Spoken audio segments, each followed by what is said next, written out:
Sejumlah pelajar di Kabupaten Musirawas mulai diberikan suntik vaksin COVID-19.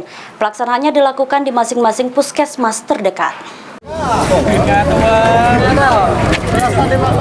Vaksinasi COVID-19 terhadap pelajar di Kabupaten Musirawas baru dimulai di masing-masing puskesmas Kabupaten Musirawas. Seperti halnya di Puskesmas Muara Bliti, sejumlah pelajar tingkat SMA ini tengah menunggu giliran untuk diberikan suntik vaksin.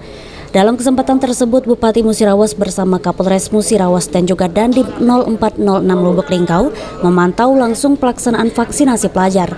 Dan Bupati menghimbau kepada para pelajar tidak takut divaksin karena vaksinasi memberikan kekebalan tubuh guna menekan penyebaran virus corona.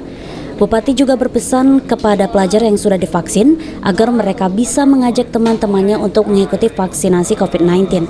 Sementara data dari Dinas Kesehatan Musirawas, total sasaran vaksin usia remaja sebanyak 39.000 jiwa. Saya himbau kepada orang tua anak-anak yang usia 12-17 agar anak-anaknya bersedia divaksin. Karena sudah ada penelitian jelas bahwa dengan vaksin sangat mengurangi COVID. Selain memantau pelaksanaan vaksinasi pelajar, Bupati juga memberikan penghargaan kepada Kapolres, Dandim, dan juga OPD di lingkungan Pemkab Mura atas kerja kerasnya dalam penanganan COVID-19 di kabupaten berslogan Lansrasan Sekentanan. Trihajaria, PAL TV.